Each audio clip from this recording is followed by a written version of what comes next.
ആയിരക്കണക്കിന് പഴയ ജന്മങ്ങളെക്കുറിച്ച് ചിന്തിച്ചിട്ട് എന്തു കാര്യം?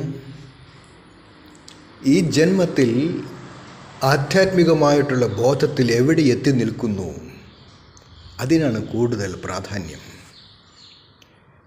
മനുഷ്യജന്മം ഒരു ദൈവിക നിശ്ചയം കൂടിയാണ്. ശരീരത്തിൽ ഒരു ആത്മാവ് അഥവാ ഒരു സോൾ എന്നതിനേക്കാൾ സോൾസിൻ്റെ, ആത്മാവിൻ്റെ ഒരു ശരീരം എന്നുള്ളതാണ് കൂടുതൽ അഭികാമ്യം ആത്മീയ ബോധത്തിനായിട്ട്. ഏതെങ്കിലും ഒരു വിശ്വാസത്തിലിരിക്കുന്നത് ആധ്യാത്മികതയല്ല. വിശ്വാസത്തിൽ നിന്ന് ആർജിച്ചെടുക്കേണ്ടതാണ് ആധ്യാത്മികത.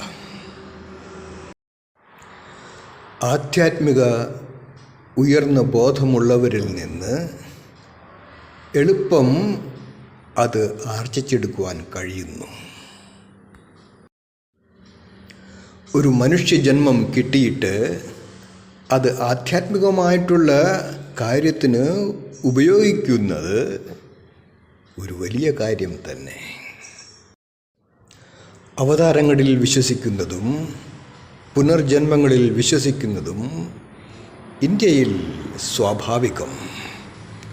അവരവരെ തന്നെ കണ്ടെത്തുന്നതിന് അത് വളരെ ഉപകാരപ്രദമാവുകയും ചെയ്യും.